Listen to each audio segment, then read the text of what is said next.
नमस्कार, आप सबका स्वागत है द करंट स्टोरी में। आज मैं जो आपको बताने जा रहा हूँ जिस खबर के बारे में, उसमें बहुत सारे छुपे खेल हैं। मैं एक एक करके उनकी परतें खोलूँगा। ध्यान रखिएगा, तिथियों के साथ यानी तारीखों के साथ और कारण के साथ।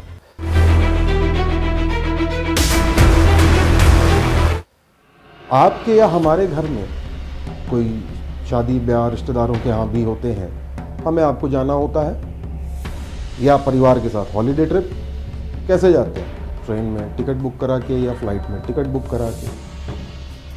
पर हमारी भारतीय रेलवे के अधिकारी, शायद उनको असीम शक्तियां प्राप्त हैं कि इन सब ओकेशंस पे या अपनी फैमिली ट्रिप के लिए रेलवे द्वारा दी हुई सुविधा का संभवतः दुरुपयोग करते हैं। मैं सभी की बात नहीं कर रहा हूं, कुछ एक। और ये सब इतने दिमाग से करते हैं, इतने प्लानिंग से करते हैं कि किसी को कोई भी शक नहीं होता। कागजों पे आधिकारिक दौरे होते हैं, लेकिन उसके पीछे जो छुपा खेल है वह है उनकी निजी पारिवारिक यात्रा। अंग्रेजों ने भारतीय रेलवे को सैलून की व्यवस्था दी थी। शायद आप सब ने सुनी होगी, कुछ लोग जानते भी होंगे और शायद कुछ लोगों ने देखा भी होगा, और कुछ खुशकिस्मत लोग सफर भी किए होंगे। रेलवे अधिकारी तो करते हैं। जी हाँ, सैलून उसे कहते हैं जो एक विशेष तरह का कोच होता है जिसमें ड्राइंग रूम, बेडरूम और भी बहुत सारी तमाम सुविधाएं, टीवी वगैरह सब होता है। अधिकारी के लिए एक स्पेशल कोच ट्रेन में लगता है और अधिकारी उससे अपने गंतव्य में जाते हैं। रेलवे के नियमानुसार इस तरह के कोचेस का उपयोग HAG या उसके ऊपर के ग्रेड के अधिकारी करते हैं, लेकिन वह आधिकारिक दौरे के लिए कर सकते हैं, परिवार के साथ घूमने के लिए नहीं, या परिवार की किसी की शादी में अटेंड करने के लिए नहीं। पर भारतीय रेलवे में शायद ऐसा नहीं हो रहा है। जी हाँ, पश्चिम मध्य रेलवे का मुख्यालय जबलपुर मुख्यालय के अंतर्गत आता है भोपाल रेल मंडल, सबसे पसंदीदा जगह। और कई अधिकारियों के तो घर जब भोपाल में है जो जबलपुर में पदस्थ हैं। मैं आज एक एक परत खोलूंगा, छुपा खेल बताऊंगा कि आधिकारिक दौरे के साथ निजी कार्यक्रम, क्या यह महज एक इत्तेफाक है? यदि इत्तेफाक है तो हमेशा क्यों होता है? या इनके दौरे हमेशा शुक्रवार और शनिवार को क्यों होते हैं, और रविवार एक दिन घर पे बिता के या फैमिली के साथ क्वालिटी टाइम स्पेंड करके सोमवार को सुबह जबलपुर अपने कार्यालय लौट जाते हैं। सबसे पहले बात करूंगा पश्चिम मध्य रेल यानी वेस्ट सेंट्रल रेलवे के नंबर दूसरे, जी हाँ ध्यान से सुनिए, दूसरे नंबर के सबसे वरिष्ठतम अधिकारी। इनका नाम है श्री राजेश अर्गल जी। इनका पद है CAO कंस्ट्रक्शन। नोट कर लीजिए, CAO कंस्ट्रक्शन। इनका घर भोपाल में स्थित है। द करंट स्टोरी के पास इसकी पूरी जानकारी है, माय एड्रेस। हम उस एड्रेस की बात नहीं करेंगे, लेकिन इनके दौरे भोपाल में बहुत फ्रीक्वेंट होते हैं। और इत्तेफाक है या इरादतन है मैं नहीं जानता, पर शुक्रवार को ज़्यादा होते हैं ताकि शनिवार और रविवार वो यहाँ रुक सकें और उनका आरे इंतजार करता रहे, या खाली वापस चला जाए और फिर संडे को आ जाए और वापस जा सके। दौरे बनते हैं बाकायदा, कागज़ों पे कहीं कमी नहीं है।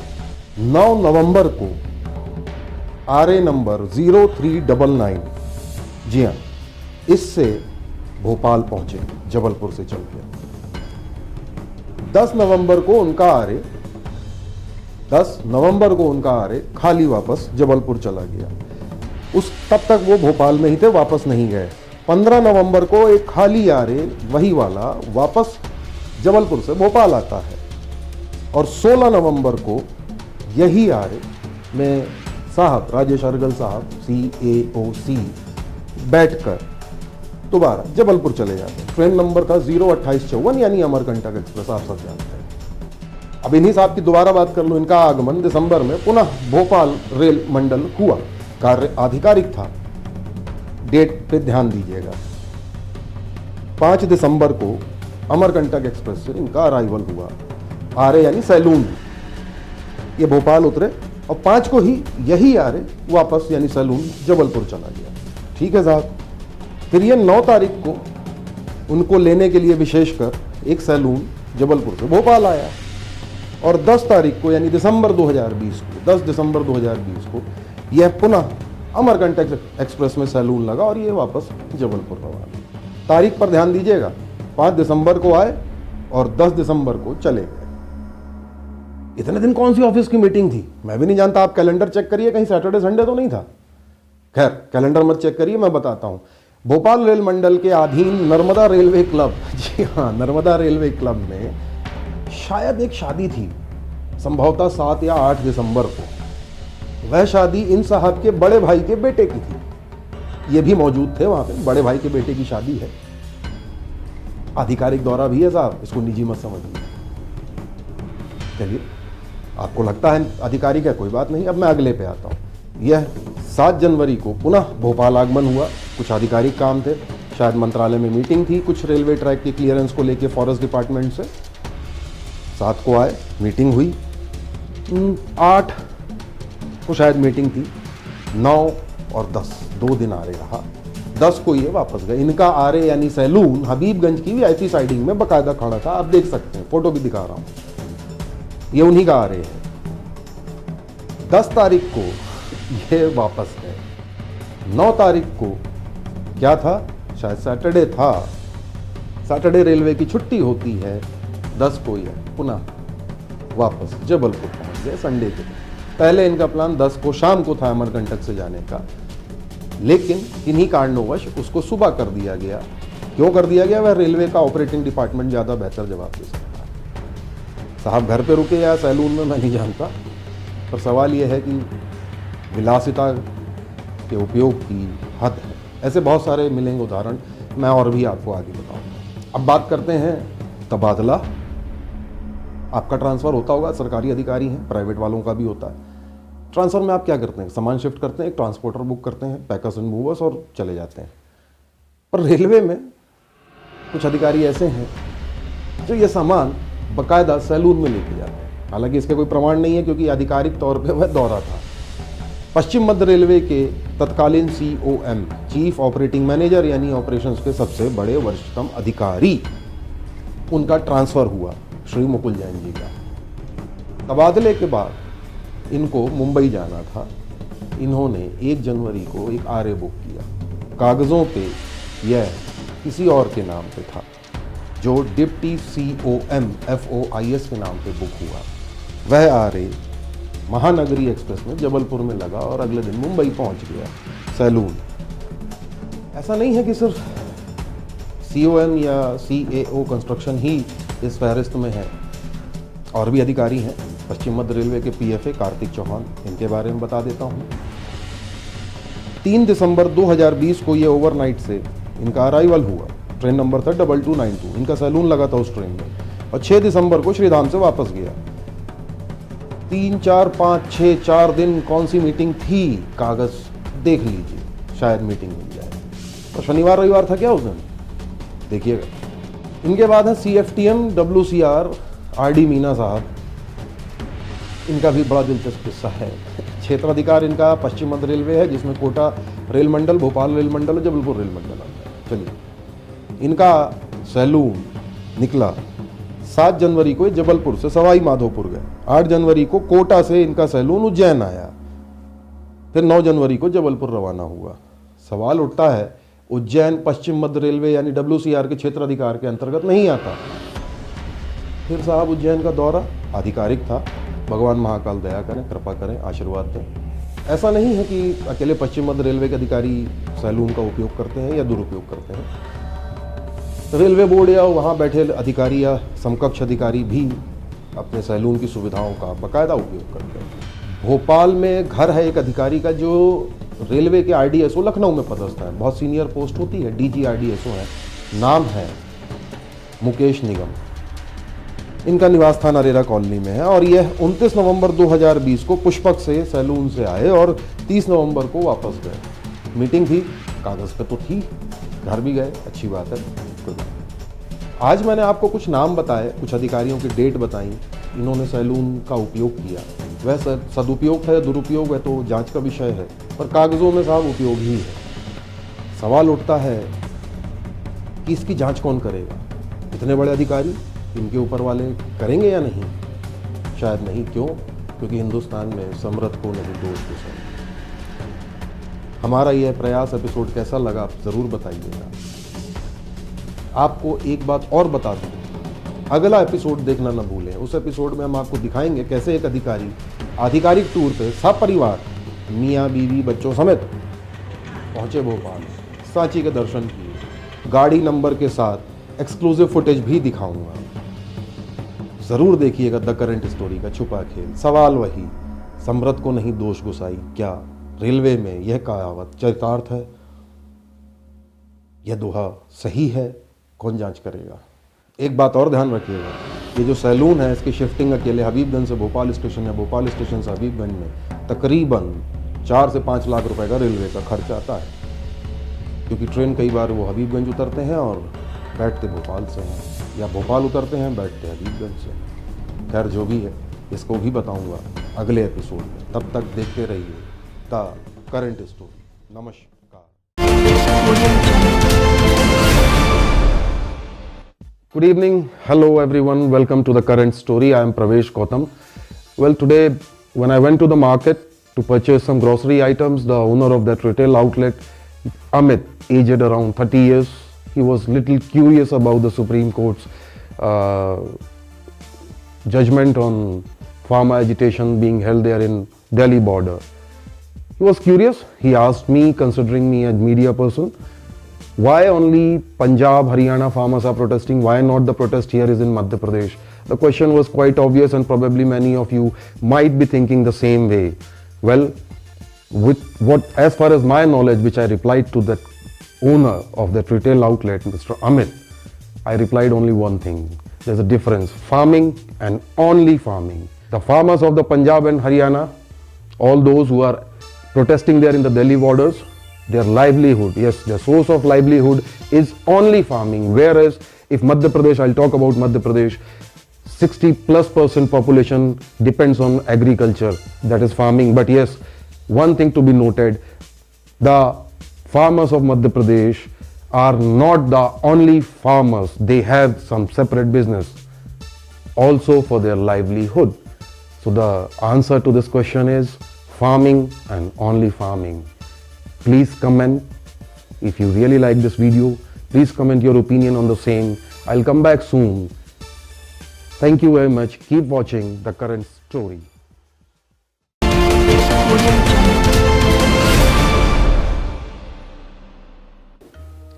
नमस्कार, मैं प्रवेश गौतम। आप सबका स्वागत है द करंट स्टोरी में। आप सबको नव वर्ष की हार्दिक शुभकामनाएं। नए साल में बधाई संदेश आपको भी मिले होंगे, मुझे भी मिले, बहुत सारे मिले। सबका धन्यवाद। इन बधाई संदेशों के बीच में एक संदेश ऐसा था जो मेरे एक पाठक ने मुझे भेजा, मेरे अखबार के पाठक ने और मेरे चैनल के व्यूअर ने। मैं उन विचारों को पढ़ने के बाद थोड़ा सा चिंतित भी हुआ। सोचा क्यों ना आपसे उनके विचार साझा करूं। उन्होंने देश के वर्तमान हालातों पर अपनी चिंता व्यक्त करते हुए, मुझे बुद्धिजीवी मानते हुए मुझसे कुछ सवाल किए और अपने विचार बताए। उनका कहना था, देश में वर्तमान में चल रही राजनीति का स्तर, लोकतंत्र के चौथे स्तंभ का सत्तारूढ़ दल के हाथों कठपुतली बनकर काम करना किस चीज का सूचक है? क्या आने वाले समय में यह खतरनाक साबित होगा? वह दिन दूर नहीं जब इतिहास में पढ़ाया जाएगा भारत की आखिरी सरकारी ट्रेन, आखिरी सरकारी हवाई अड्डा, आखिरी सरकारी रेलवे स्टेशन, आखिरी सरकारी सार्वजनिक उद्योग कौन सा था। शायद पीएससी या आईएएस में भी यह सवाल आए। अभी तक आते थे कि पहला कौन सा है। सरकार की निजीकरण योजना पर आम जनता का, देशवासियों का चुप रहना आने वाले समय में संपूर्ण देश को इसका खामियाजा उठाना पड़ सकता है। निजी रेलवे, निजी ट्रेन, निजी एयरपोर्ट, निजी हवाई जहाज, निजी अस्पताल, निजी स्कूल और भी बहुत कुछ, जब यह सब जगह फैल जाएगा तब आपको पता चलेगा तानाशाही क्या होती है, इसके बहुत से उदाहरण भी है। किसी भी सरकारी संस्था व सरकारी उपक्रम का उद्देश्य होता है कम लागत में अधिकतम ज्यादा से ज्यादा लोगों को सेवा पहुंचाना, ध्यान रखिएगा सेवा, जबकि निजी कंपनियों का मूल उद्देश्य होता है कम से कम लागत में ज्यादा से ज्यादा मुनाफा कमाना। ध्यान रखिए, मुनाफा, सेवा नहीं। इसका उदाहरण है किसी भी निजी अस्पताल में जब एक आम आदमी अपने किसी रिश्तेदार के इलाज के लिए जाता है तो उसके घर, मकान, जमीन गिरवी हो जाते हैं। ऐसे कई उदाहरण आपने सुने होंगे, देखे होंगे, आपने प्रत्यक्ष भी उसके प्रत्यक्षदर्शी रहे होंगे जब निजी अस्पताल द्वारा किसी मृत व्यक्ति की डेड बॉडी उसके परिजनों को सिर्फ इसलिए नहीं दी जाती क्योंकि वह भारी भरकम बिल चुका नहीं पाता। यहां एक चीज ध्यान रखिएगा, आम आदमी की बात कर रहा हूं, किसी नेता या बड़े सरकारी ब्यूरोक्रेट की नहीं। निजीकरण रूपी साजिश पर देश की जनता की चुप्पी निजीकरण के लिए बनाई जा रही नीति में सबसे बड़ी मददगार है। आपको और हमको जागना होगा और निजीकरण को रोकना होगा ताकि आपके और हमारे बच्चों का, परिवार वालों का या हमारे देशवासियों का भला हो सके। विचार करिए, सरकारी विभागों को, सरकारी कर्मचारियों को, ट्रेनों को, रेलवे को, हवाई अड्डों को, बिजली कंपनियों को, पानी सप्लाई कंपनियों को भी निजीकरण होने से रोकना होगा। हाल ही में पिछले साल 2020 में कोरोना रूपी महामारी से पूरा विश्व ग्रसित था। लगभग हर व्यक्ति, क्या खास, क्या राजा, क्या आम व्यक्ति, इससे प्रभावित हुआ। दर्दनाक यादें सबके साथ हैं। ध्यान करिए, उस कोरोना रूपी महामारी में हमारी मदद के लिए यदि कोई आए थे तो वह थे सरकारी विभाग, सरकारी कर्मचारी।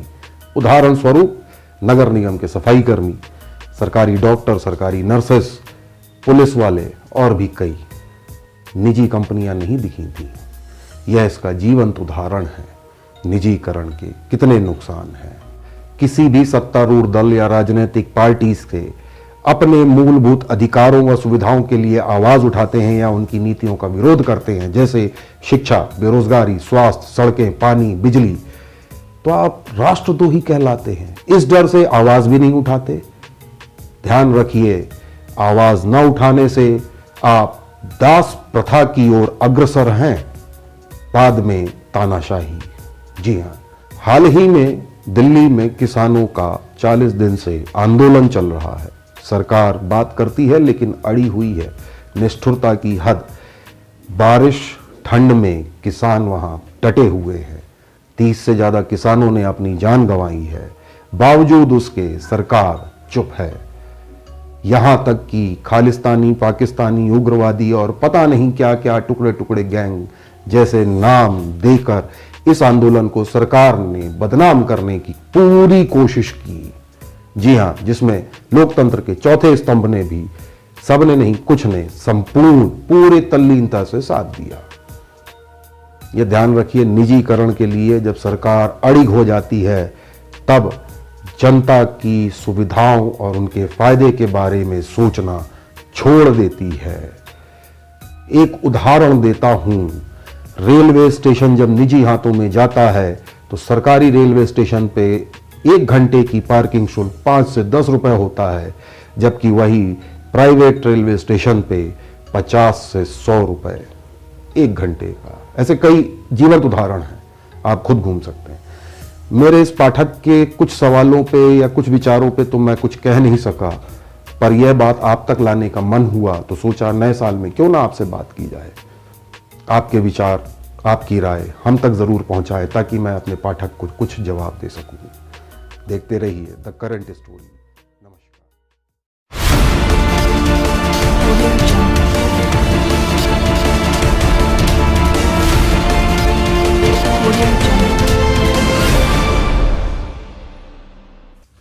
नमस्कार दोस्तों, मैं प्रवेश गौतम और आप सबका स्वागत है द करंट स्टोरी में। अखंड भारत की कल्पना के बारे में हर भारतीय सोचता है और वह चाहता है कि हमारा भारत अखंड हो, जो है भी। पर अभी कश्मीर से कन्याकुमारी तक सिर्फ सड़क मार्ग से हम अखंड भारत कह सकते हैं, लेकिन रेल मार्ग से अभी नहीं है। भारतीय रेलवे इसी अखंड भारत के सपने को पूरा करने के लिए उधमपुर श्रीनगर बारामूला रेल लिंक राष्ट्रीय परियोजना के तहत 27,949 करोड़ रुपए की लागत से 272 किलोमीटर की रेल लाइन डाल रही है। गर्व की बात है, पर जो मैं बताने वाला हूं उससे भी ज्यादा गर्व की बात यह है कि इस रेल परियोजना में विश्व का सबसे ऊंचा जी हां, विश्व का सबसे ऊंचा रेल ब्रिज का निर्माण भी किया जा रहा है। इसके अलावा भारतीय रेलवे का पहला, जी हां, फिर से ध्यान से सुनिए, पहला केबल स्टे ब्रिज का निर्माण भी किया जा रहा है। इस रेल परियोजना के बारे में न केवल बताऊंगा बल्कि आपको उस अलौकिक दृश्य को भी दिखाऊंगा जिसमें आप देखेंगे कैसे कश्मीर की वादियों में, हिमालय की गोद में भारतीय रेलवे अखंड भारत के सपने को पूरा करने के लिए पूरी तल्लीनता से लगी हुई है। हिमालय के वादियों में आप देख रहे हैं कहां पे कैसे रेल निर्माण किया जा रहा है। इतने दुर्गम स्थानों में रेल निर्माण करना किसी चुनौती से कम नहीं है। भारतीय रेलवे ने इस रेल परियोजना को 4 सेक्शन यानी खंडों में बांटा है। पहला उधमपुर से कटरा, दूसरा कटरा से बनिहाल, तीसरा बनिहाल से काजीगुंड और चौथा काजीगुंड से बारामूला। जी हां, इस 272 किलोमीटर की रेल परियोजना को 4 सेक्शन में बांटा गया है। मैं आपको वो दिखा भी रहा हूं जहां पे निर्माण हो रहे हैं, कैसे निर्माण हो रहे हैं, लेकिन साथ में कुछ खासियत भी बताऊंगा। इस परियोजना में 111 किलोमीटर लंबे कटरा बनिहाल सेक्शन में 2 ब्रिज बनाए जा रहे हैं। पहला है चिनाब, दूसरा है अंजी। चिनाब बनने के बाद विश्व का सबसे ऊंचा ब्रिज होगा। आप देख रहे हैं इस ब्रिज का निर्माण किस प्रकार हो रहा है। नायाब इंजीनियरिंग का उदाहरण, दुर्गम स्थान एवं वहां से जो नेचुरल ब्यूटी, प्राकृतिक सौंदर्यता का भी एक अब अद्भुत नजारा आपको देखने को मिल रहा है। इस ब्रिज की खासियत बता देता हूं। 467 मीटर का इसका एक स्पान है, वहीं इसकी लंबाई, टोटल लंबाई इस ब्रिज की 1315 मीटर है। इसके अलावा इस ब्रिज की मजबूती इतनी है कि 266 किलोमीटर प्रति घंटा की रफ्तार से यदि हवा चले तो भी इस ब्रिज को कुछ नहीं होगा। अब मैं बात करता हूं ऊंचाई की। विश्व का सबसे ऊंचा 359 मीटर इसकी ऊंचाई है नदी तल से। जी हां, एफिल टावर से भी लंबी है। यह ब्रिज बनने के बाद विश्व का सबसे ऊंचा रेलवे ब्रिज कहलाएगा, जो भारतीय रेलवे के साथ साथ हम सब भारतीयों के लिए गर्व की बात होगी। अब बात करते हैं इस परियोजना में दूसरे नायाब पुल की। जी हां, भारतीय रेलवे का पहला केबल स्टे ब्रिज अंजी ब्रिज इसी परियोजना में बनाया जा रहा है। इस ब्रिज की लंबाई 687 मीटर है, वहीं चौड़ाई 15 मीटर है। इसके अलावा इस केबल ब्रिज को 96 मजबूत केबल से जोड़ा जाएगा जो सारा भार उठाएगा। बनने के बाद भारतीय रेलवे के लिए यह गर्व की बात है। इस रेल परियोजना में पहली बार, शायद मेरी जानकारी अनुसार पहली बार, रेलवे ने 205 किलोमीटर सड़क का भी निर्माण किया है। रेलवे ट्रैक बनाता था, सड़क भी बनाया। क्यों बनाया? ताकि उन दुर्गम स्थानों में जहां पे रेल लाइन डलनी है वहां तक मशीनों का, सामान का, मैन पावर का आवागमन सुगम हो सके। पर केवल अपने रेल ट्रैक के लिए अब निर्माण के लिए सड़क नहीं बनाई गई है। यहाँ पे कश्मीर की वादियों में दूरस्थ स्थित छोटे छोटे गांवों को भी इन सड़क मार्ग से जोड़ा गया है, जिससे यह गांव अब मुख्य धारा में आ गए हैं। जिसका परिणाम यह हुआ है कि कई गांवों में न केवल रोजगार सृजन हुआ है बल्कि वहां के लोगों का स्तर भी ऊपर उठा है। जी हाँ, कई नई चीजें हैं, विकास भी हुआ है। यह जो सड़क 205 किलोमीटर की भारतीय रेलवे ने बनाई है, इसमें जो खास बात है वो है एक टनल। दूसरा, इस सड़क में 300 ब्रिज, 320 छोटे बड़े सड़क पुल के भी निर्माण किए गए हैं। उधमपुर श्रीनगर बारामूला रेल परियोजना में 927 पुल बनाए जाएंगे एवं 48 टनल का भी निर्माण किया जा रहा है। आपको हमारा यह प्रयास कैसा लगा हमें जरूर लिखें। हमें इनबॉक्स कर सकते हैं, हमें कमेंट कर सकते हैं, सोशल मीडिया पे हमें फॉलो भी कर सकते हैं। अपनी राय हम तक अवश्य पहुंचाएं। देखते रहिए द करंट स्टोरी।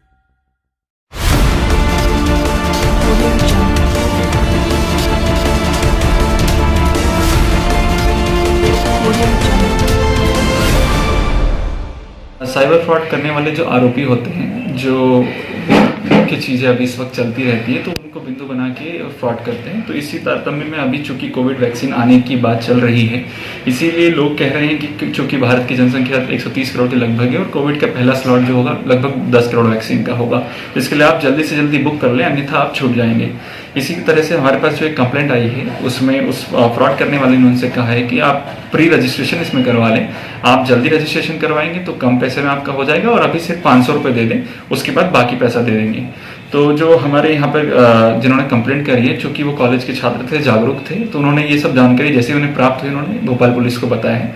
जब भोपाल पुलिस ने छानबीन करी तो इसमें और भी इस तरह के मामले जो देश भर में चल रहे हैं, उसी के बारे में हम लोगों ने अपनी एक गाइडलाइन भी जारी करी है कि कोविड वैक्सीन के नाम पे कोई भी जैसे कि लिंक आ रही है उस पर शेयर करना, या फिर किसी कोविड वैक्सीन या कोविड का जो पीड़ित व्यक्ति है उसको दान देने के लिए कोई लिंक शेयर करते हैं, या फिर कोविड के लिए स्लॉट रजिस्ट्रेशन करवाने का, तो इस तरह की जो भी कोविड से रिलेटेड चीजें हैं जो सरकारी तौर पे नहीं आ रही है या जो लुभावना टाइप का दिख रहा है, उसको बिल्कुल क्लिक न करें, उसको फॉलो न करें, अन्यथा वो आपके साथ फ्रॉड कर सकते हैं। वो कहते हैं कि जो ओटीपी आपके पास आया है वो रजिस्ट्रेशन का है, जबकि वह यह होता है कि ओटीपी ट्रांजैक्शन का होता है। तो आदमी जैसे ही वो ओटीपी सामने वाले को देता है तो उसके अकाउंट से पैसा कट जाता है। वाकिफ कहाँ जमाना हमारी उड़ान से, वो और थे जो हार गए आसमान से।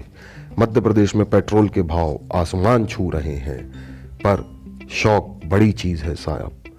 इसी का उदाहरण भोपाल की सड़कों में देखने को मिला, जिसमें शायद कार में पेट्रोल नहीं था तो उसके दोस्तों ने बाइक से कार को धक्का लगाया। आखिर हौसले जो बुलंद हैं, वह अलग बात है। उक्त कार में एक राजनीतिक दल का चुनाव चिन्ह भी था, पर शौक बड़ी चीज है।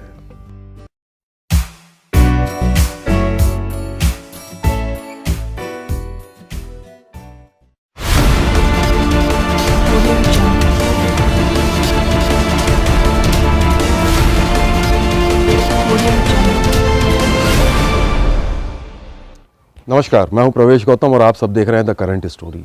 आज द करंट स्टोरी में मैं आपको बताने वाला हूं भारतीय रेलवे का यानी इंडिया का पहला वर्ल्ड क्लास रेलवे स्टेशन।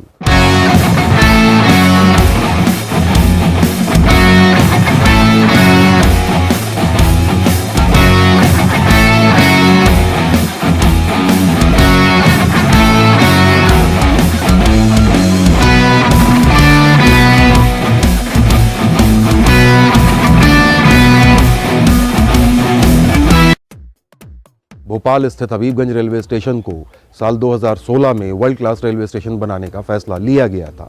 2017 में इसका काम शुरू हुआ, जो मार्च 2020 तक कंप्लीट होना था, पर कोरोना महामारी के कारण इसकी नई डेडलाइन अब मार्च 2021 हो गई है। हम उम्मीद कर सकते हैं कि अप्रैल 2021 से हम हबीबगंज में नए वर्ल्ड क्लास स्टेशन में जा पाएंगे। इस स्टेशन की कुछ खूबियाँ जो आज मैं आपको बताऊँगा।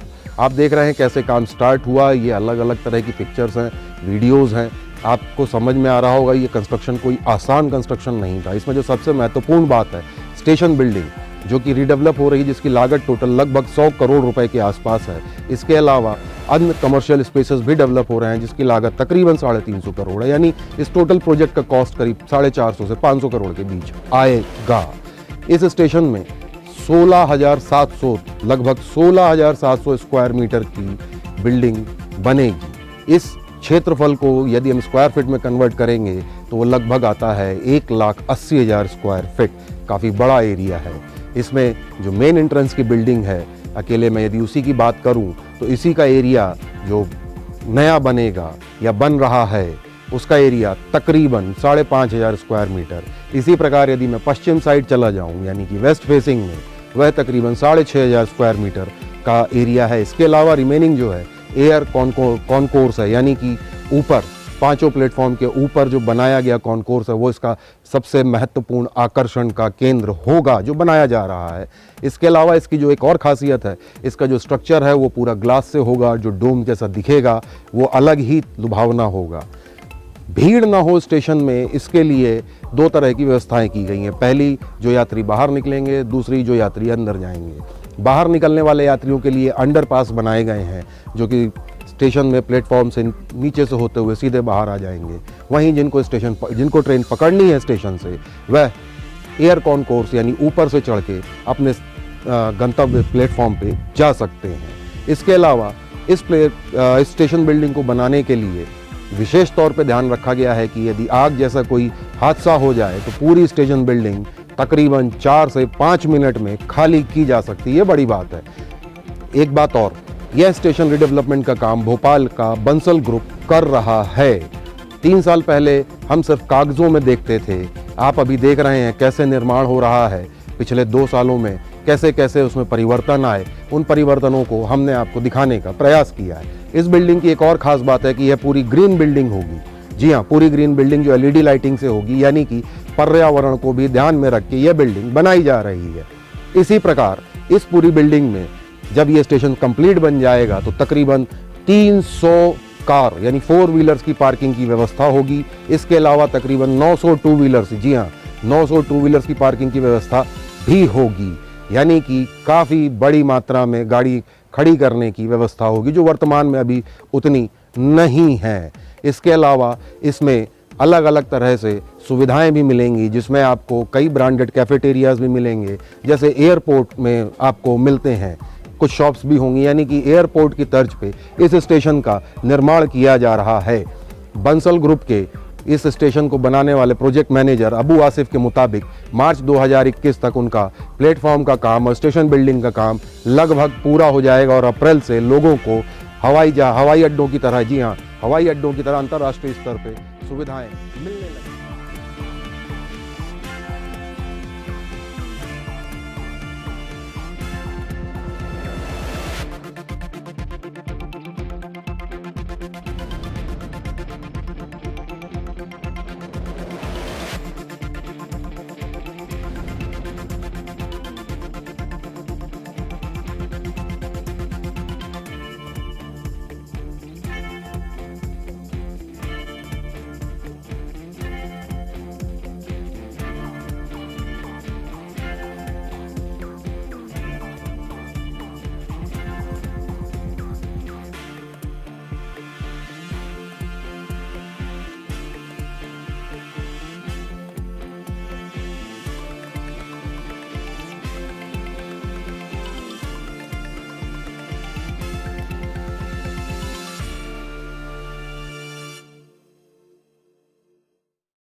लगेंगी।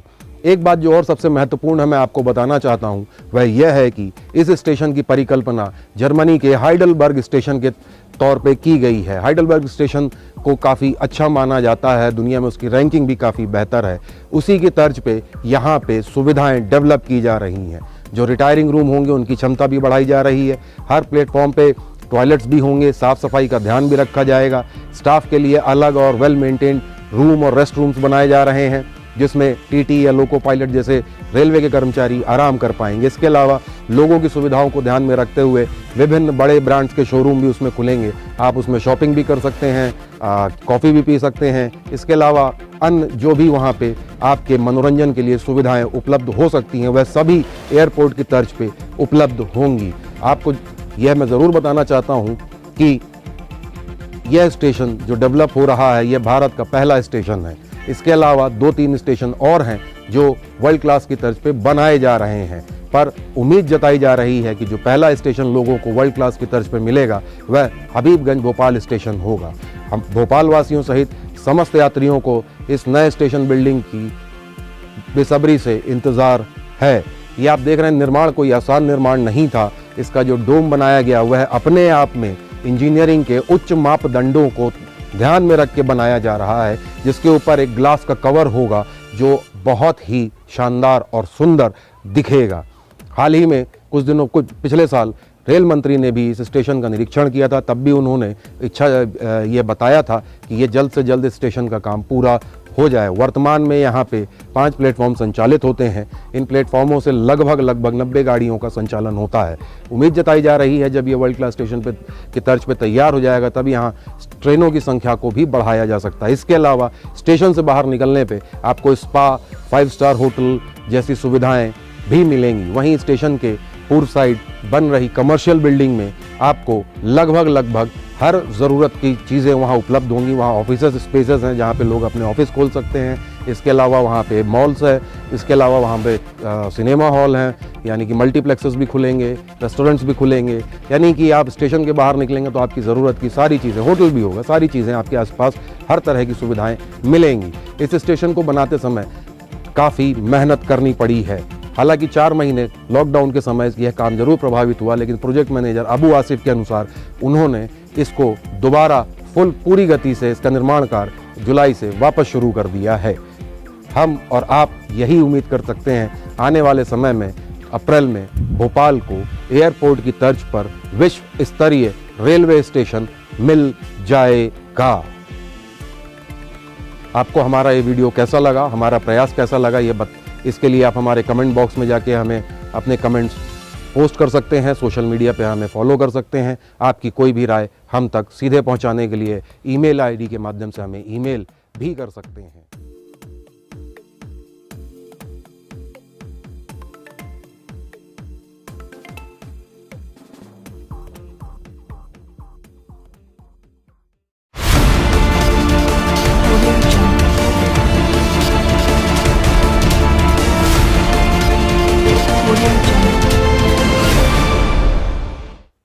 नमस्कार, मैं प्रवेश गौतम। आप सबका स्वागत है छुपा खेल विद प्रवेश में। आज मैं जिस छुपे खेल को खोलने वाला हूँ, बताने वाला हूँ, वह थोड़ा सा चौंकाने वाला है। सबसे बड़ा सवाल यह उठता है कि क्या एक IAS अधिकारी, इंडियन एडमिनिस्ट्रेटिव सर्विस कैडर के अधिकारी को भ्रमित करना आसान है या वह जानबूझ के भ्रमित होते हैं।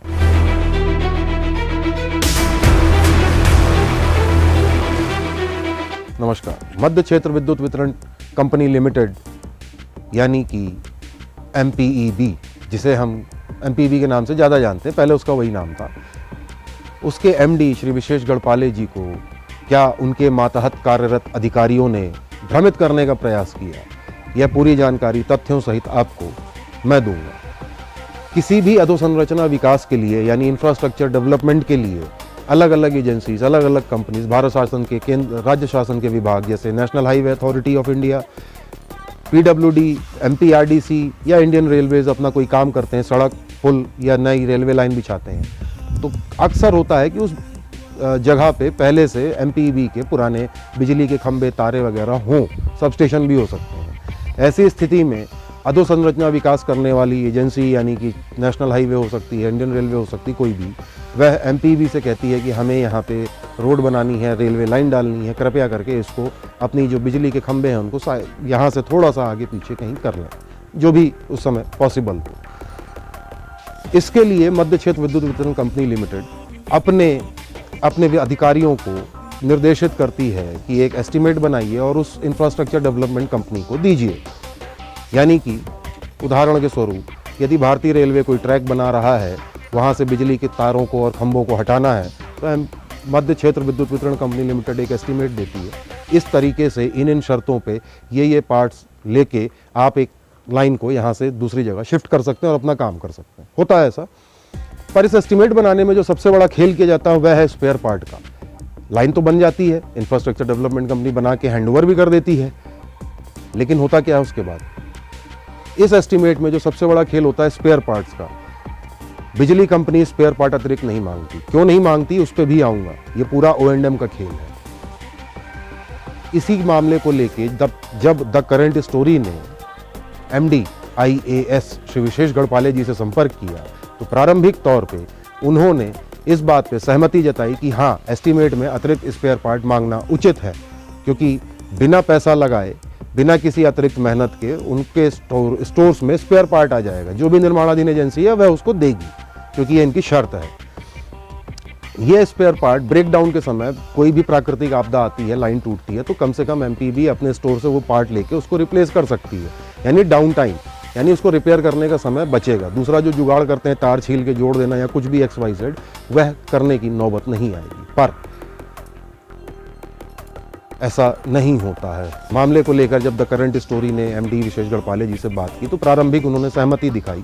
बाद में उन्होंने एक जानकारी दी कि उनके तकनीकी विशेषज्ञों ने, यानी विभाग के तकनीकी विशेषज्ञों की बात कर रहा हूं मैं, यह जानकारी दी है कि इस तरह के स्पेयर पार्ट्स में इपॉक्सी रेजिन का इस्तेमाल होता है, जिसकी वजह से हम उसको स्टॉक में नहीं रख सकते।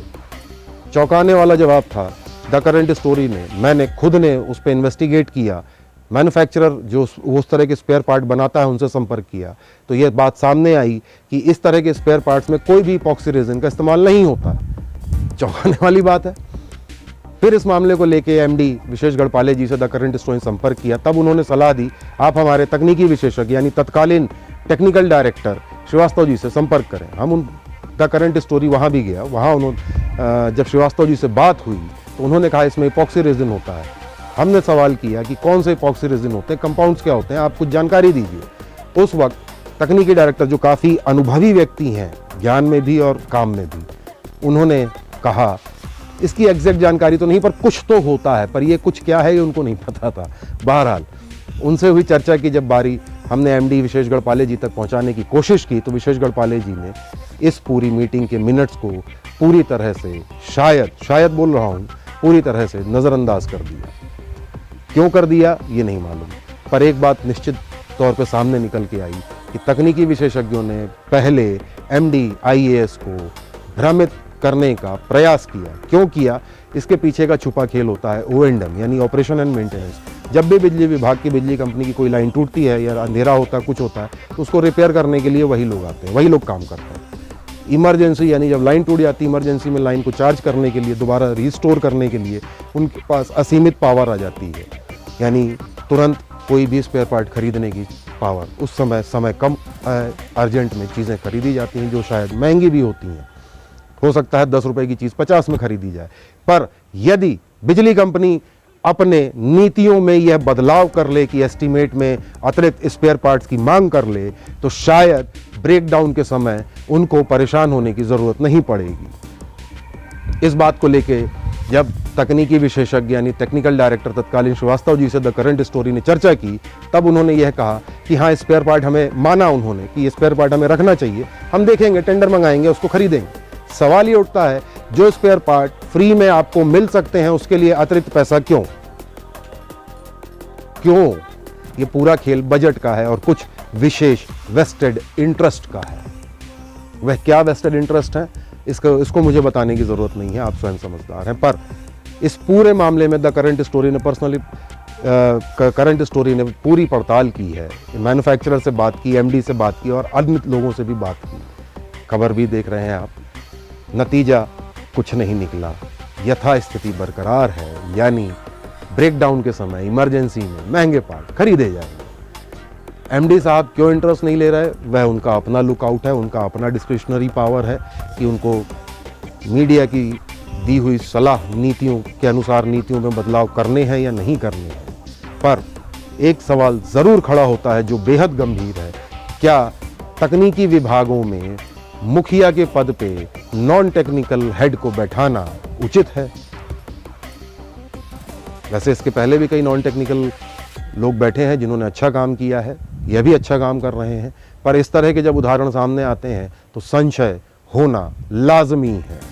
सवाल गंभीर है, जवाब कौन देगा मैं भी नहीं जानता, क्योंकि शायद सरकार अब पत्रकारों को जवाब देना उचित नहीं समझती।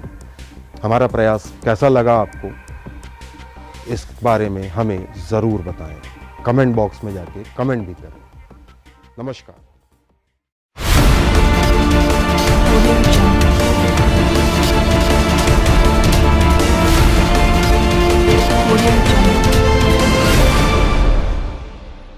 मकान, बंगला, फ्लैट,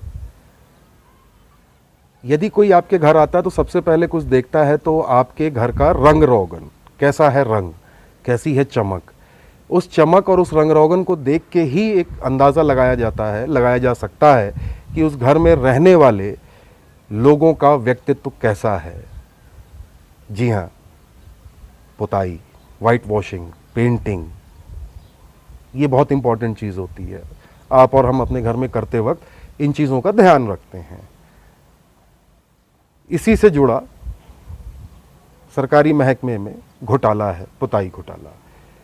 आज छुपा खेल वित्त प्रवेश में हम उस पुताई घोटाले को या वाइट वॉश घोटाले के बारे में बताएंगे, कैसे एक ठेकेदार 50% बिलो या 60% बिलो टेंडर डाल के काम ले लेता है, और न केवल काम लेता है बल्कि फ़ायदे में भी रहता है। फ़ायदे में इसलिए रहता है, मतलब कैसे पता चलता है, क्योंकि वो लगातार वो काम करता रह रहा है। यदि कोई आदमी मुनाफा कमाता है तभी दोबारा टेंडर डालता है। आज हम उस बारे में चर्चा करेंगे छुपा खेल वित्त प्रवेश में।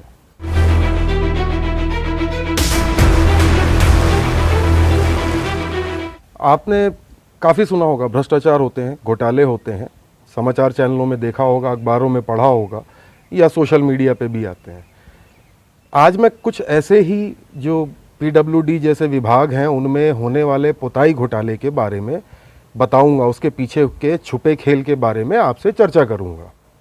अक्सर पीडब्ल्यूडी, हाउसिंग बोर्ड या अन्य विभाग जिनके पास सरकारी मकानों का या क्वार्टरों का या बंगलों का मेंटेनेंस का काम होता है, वह लगभग हर साल या यूँ कहूँ हर 6-8 महीने में उन बंगलों की सफाई, वाइट वॉशिंग, पुताई को लेके टेंडर जारी करते हैं। ऐसे ही एक विभाग ने एक टेंडर जारी किया जिस पे विभाग की लागत जो थी वो तकरीबन 75 लाख के आसपास थी। अब साहब उसमें खेल देखिए, उस 75 लाख के टेंडर को 50% से बिलो रेट कोट करके एक ठेकेदार ने लिया। सवाल उठता है, जिस काम के लिए हमारे सरकारी अधिकारी जो हर मामलों में एक्सपर्ट हैं, उन्होंने जब आकलन किया तो 75 लाख होता है, कुछ क्वार्टर्स की संख्या थी, लेकिन एक ठेकेदार उसको आधी से कम कीमत में कैसे करेगा? मैं बताता हूँ। चौंकने की ज़रूरत नहीं है। 70-75 लाख के टेंडर को 35 लाख में कैसे ठेकेदार करता है, उसके बारे में बताता हूँ। जब ये वाइट वॉशिंग का या पुताई का कॉन्ट्रैक्ट निकलता है या टेंडर निकलता है, उसमें 3-4 चीज़ें होती हैं, आइटम्स होते हैं। एक होता है आपका पुट्टी का, उसको स्क्रैप करना फिर नया लगाना। दूसरा होता है कि ब्रांडेड पेंट्स जैसे Nerolac, Asian paints, tractor emulsion और भी बहुत सारे आते हैं, इन पेंट्स का इस्तेमाल करना, उसकी एक कैटेगरी है। पर क्या वाकई में ऐसा होता है? नहीं। हमने जब पड़ताल की तो हमने पाया कि एक ठेकेदार आधी कीमत में टेंडर उठाने वाला कैसे ये काम करता है। मार्केट में 150 से 200 रुपए की मिलने वाली पाउडर की बोरी, कट्टी जिसे कहते हैं, उसमें चूना का भी होता है और भी अलग अलग होते हैं, वो खरीद के उसको एक टैंक में या ड्रम में डाल के एक मिक्सचर तैयार होता है। उस मिक्सचर में कुछ मात्रा में फेविकॉल या अन्य ऐसे आइटम इस्तेमाल किए जाते हैं ताकि उस कलर की पकड़ दीवार में बनी रहे, छूने पे निकले नहीं या बाहर झड़े नहीं। उसके बाद मार्केट में मिलने वाली छोटी सी कलर की शीशी जिसके दाम 100 रुपये से ज़्यादा नहीं होते, कई बार 150 भी हो सकता है, उसमें उसको मिला के घोल तैयार किया जाता है। उस घोल को ब्रांडेड, जी हाँ ध्यान दीजिएगा, ब्रांडेड डब्बे यानी बाल्टियाँ जो होती हैं एशियन पेंट्स की या किसी अन्य ब्रांडेड कंपनी की, उसमें उस ड्रम से उसको भरा जाता है और पुताई ठेकेदार का कर्मचारी वो लटका के सरकारी क्वार्टर्स, मकान या बंगलों की पुताई करता है। ऐसे में आप स्वयं देख सकते हैं, समझ सकते हैं कि कितना गुणवत्ता विहीन काम हो रहा है। ऐसा नहीं है कि अधिकारियों को इसकी जानकारी नहीं है, ऊपर से लेके नीचे तक लगभग हर यंत्री यानी कि आपका इंजीनियर इस चीज़ को जानता है, चाहे वो मुख्य अभियंता हो, चाहे प्रमुख अभियंता हो, चाहे अधीक्षण अभियंता हो या कार्यपालन अभियंता, और नीचे वाले तो सब जानते ही हैं। बावजूद इसके इसमें कोई कुछ नहीं करता। उसका कारण है, विभिन्न मीडिया रिपोर्ट्स के अनुसार कई बार छपा भी है कि ठेकेदारों द्वारा हर अधिकारी का, हर टेबल का एक परसेंटेज कट तय होता है। ये परसेंटेज 15%, 20% से लेके 3% तक निर्भर करता है उस अधिकारी की क्या भूमिका है, उस पर उसको दिया जाता है। भोपाल की मैं बात करूं तो पीडब्ल्यूडी के अलग अलग डिवीजन ऑफिसेज में इस तरह के बहुत सारे काम हो रहे हैं। अगली बार यदि आप सरकारी कर्मचारी हैं, अधिकारी हैं, आपके घर में कोई ठेकेदार पेंट का डब्बा लेके आए तो उससे उस पेंट के डब्बे को खरीदी का बिल ज़रूर पूछिएगा ताकि काम सही हो। क्यों? क्योंकि ये पैसा आपकी और हमारे मेहनत की कमाई का है। टैक्स जो हम जमा करते हैं, सरकार उस टैक्स से काम कराती है। तो कुछ इस तरह टेंडरों में खेल होते हैं जिसको हमारे अधिकारीगण आंख मूंद के एक्सेप्ट करते हैं। उसका कारण क्या है ये तो वही बता सकते हैं, पर हमारी इन्वेस्टिगेशन में कुछ चीज़ें ये ज़रूर निकल के आई हैं। और ऐसा नहीं है कि हमारी, इसके पहले भी कई मीडिया रिपोर्ट्स में इस तरह की खबरें प्रकाशित होती रही हैं। मैंने प्रयास किया कि इस टेंडर घोटाले में या 50% बिलो रेट डाल के ठेकेदार कैसे काम करते हैं ये बताने का। छुपा खेल विद प्रवेश आपको कैसा लगा, इस बारे में अपना फीडबैक हमें हमारी नीचे दी गई ईमेल आईडी पे अवश्य भेजें। आप चाहें तो हमें पर्सनल इनबॉक्स भी कर सकते हैं। आपके फीडबैक हमारे लिए बहुत इंपॉर्टेंट है। नमस्कार।